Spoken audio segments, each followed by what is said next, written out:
Hello out there. We are talking to a great empowered women. This podcast is for you, all you empowered women or the ones that want to be. We have Anna Kelley. Wait till you hear her story. I just love it. Welcome to the show, Anna. Thank you so much for having me, Vicky. I'm excited to be here this morning. I'm really excited for you to be here because I can't wait for you to tell everybody what you went through and where you started and where you're at now. Let's Wonderful. start from, let's see, because I'm too excited. Let's start from what happened when you moved. Okay, great. So in 2007, I relocated from Houston, Texas, where I am from, to a little town right outside of Hershey, Pennsylvania. So I went from big city to little bitty community where my husband is from so that we could start his chiropractic business. And we had gotten married in 2000 and really spent 7 years just paying down his chiropractic college loan. So I'm sure for many of your listeners, you've probably had to deal with school debt. And it took us a long time just to get out of that debt. And so we decided to come here and to start his business. And we had two young children. They were 3 and 10 months old. And at that point, it was a little bit scary because we started his business, Vicky, with over $700,000 in debt.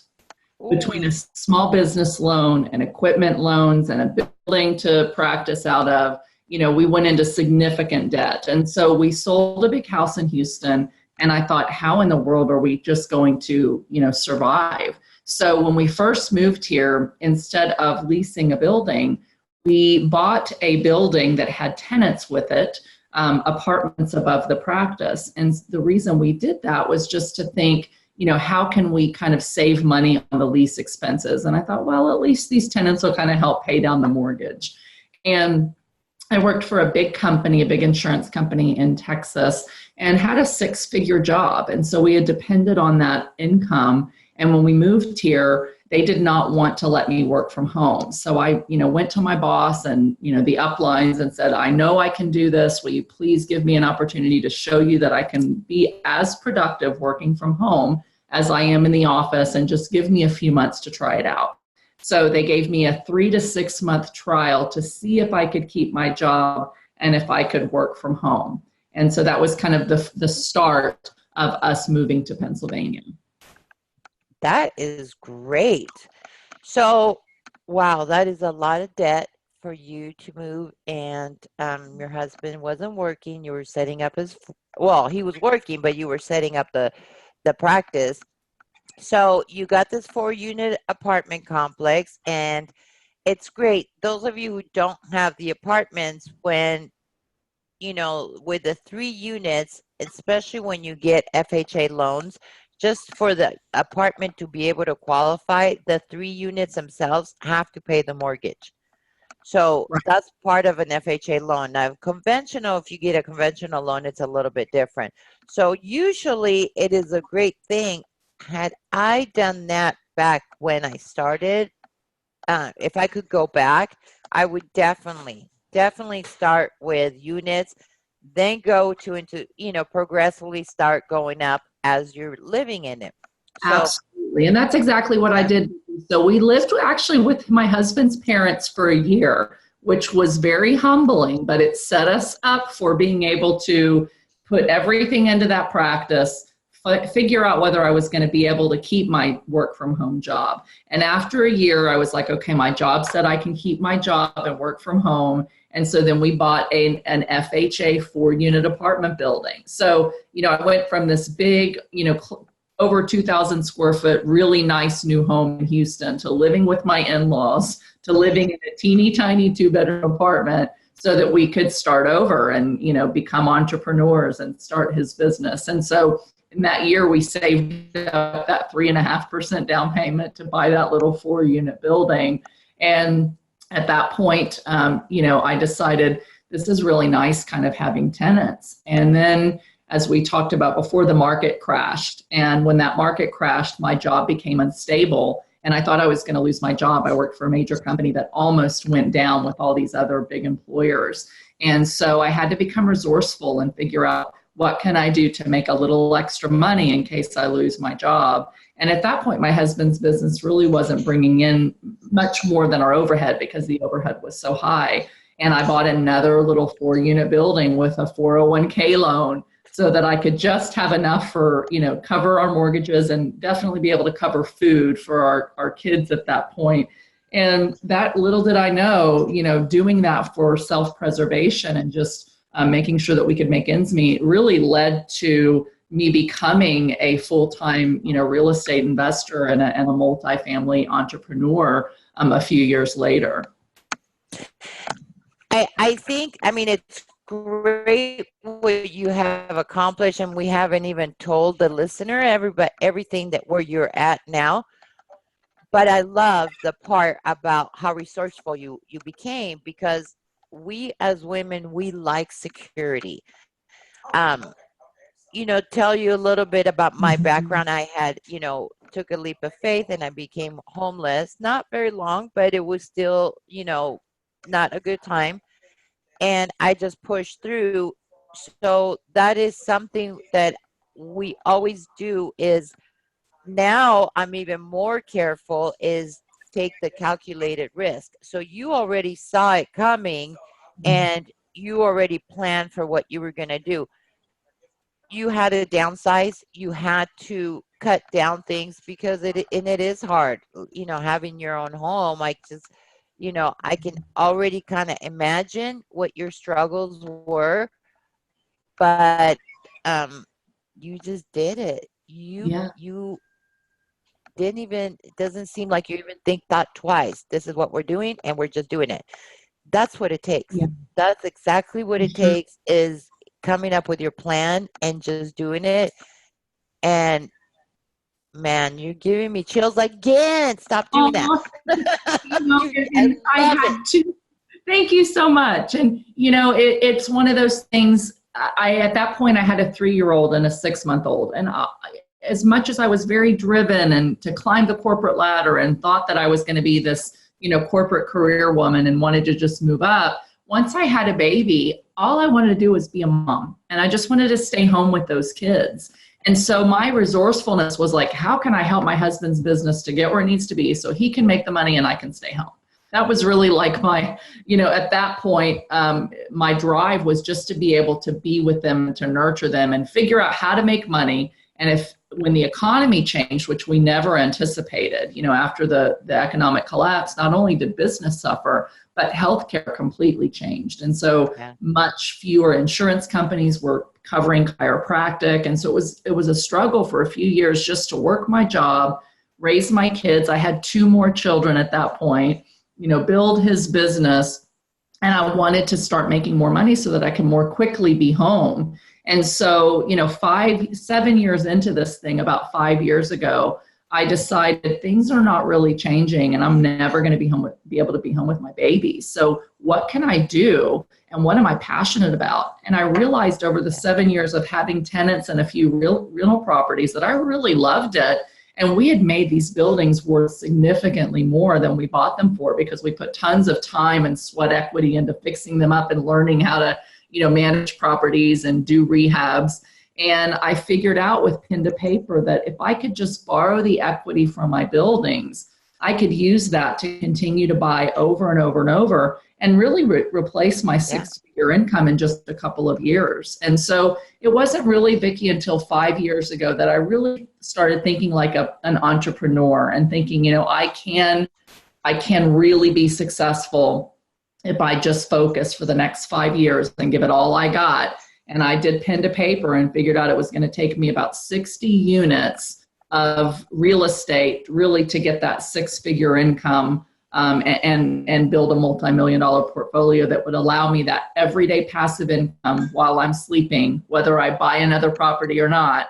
And I just literally retired, gave my notice 2 weeks ago. So my last day at my 20-year career is in 2 weeks on May 16th, thanks to building a business through real estate.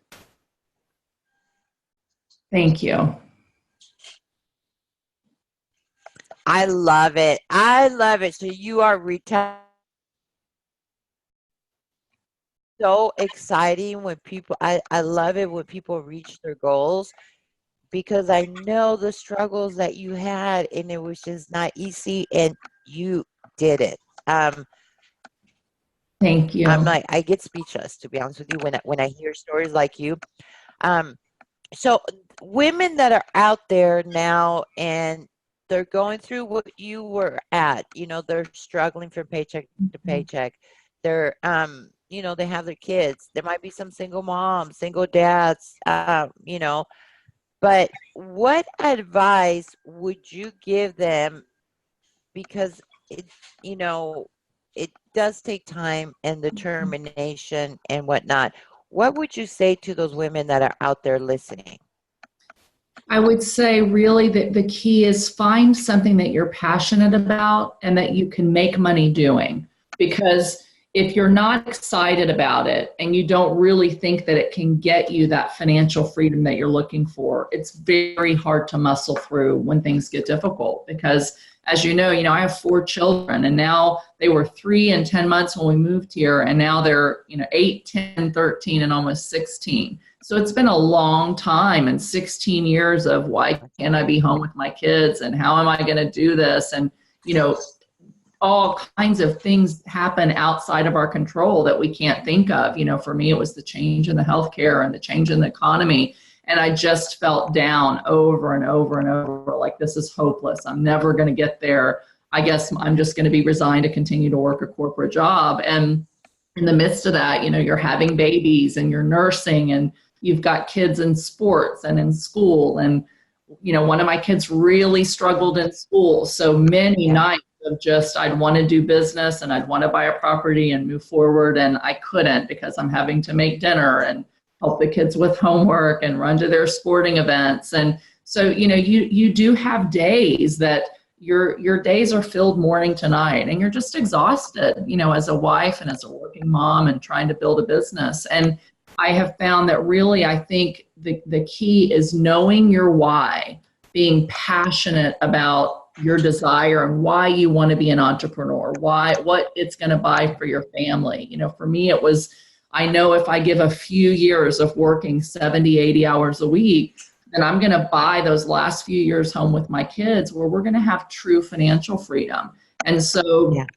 just keeping that vision, looking at your plan every day and saying, okay, I'm this much closer, I'm this much closer, I'm this much closer.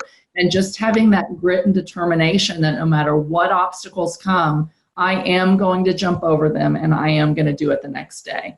And, maybe today I had a really rough, bad day and I got nothing done. Well, tomorrow I'm going to do at least one thing to move me closer to my dreams and to be excited about that. So even if the timeline isn't perfect and it's not working out, if you get down and pessimistic, it's easy to fold because as you know, more than 90% of businesses fail the first year. And then of the Yeah. 10 that survive, most of those close down within 5 or 7 years because life is tough. And especially as a woman and having your children and having so many responsibilities, unless you just have that vision and that grit and determination that you're going to keep moving forward and you are going to succeed, it's very difficult.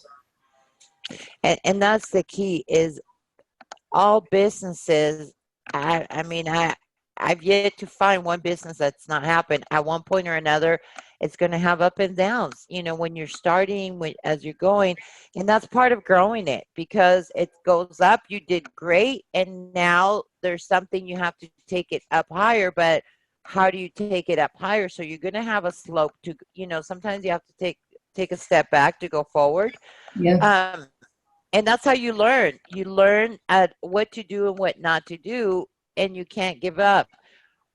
One thing I tell people is you're right, is that determination. You have to stick with it and just push through and do it.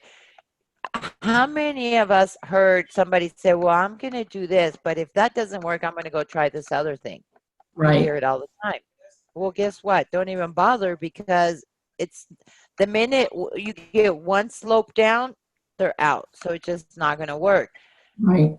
you telling me the story, I mean, I have you had some slopes down through the process, or was it all uphill? Oh, it's been constant slopes, constant peaks and valleys, you know. Um, just one example. So I had tried back about 9 years ago to start getting into bigger apartment buildings because I knew I had the small ones, but I didn't have money to buy anymore. And so I went to an event and I hired a coach, and it turned out she was a total fraud and ended up, you know, a couple years later going to prison for duping a bunch of people. And I was so deflated. I lost a couple $1,000s. I almost went to work for her, and she just made life really difficult for us. And so I was really jaded from real estate. And for 4 years, I didn't buy another property. We had our 12 units, and that was it. And I thought, I'm not doing this. It's a bunch of crooks. And I let myself get jaded and lose that focus and think, oh, well, I'll do something else. And then 5 years later, I was finally like, okay, it's time to put on bootstraps and just, you know, do this and go forward. So that was a big hiatus. And then 5 years ago, you know, when I made my 5-year plan, 4 years in, Vicky, last February, I had a 3-unit building that had a pressure relief valve on a water heater that had gone bad in a dirt floor basement. Nobody noticed it. A tenant noticed she didn't have good water pressure and her water wasn't hot, but she didn't tell me. And so a few months later, we figured out, oh, we've got mold. And when my mold company insurance company went into the basement of this building, they found the worst mold that my remediation company had seen in 40 years. It, in 2 to 3 months' time, because it was a dirt floor basement, Wow. it just developed all this fast growing mold. It went all through the building, and I had to get all 3 tenants out in the middle of winter, middle of the night. Took weeks and totally destroyed the building.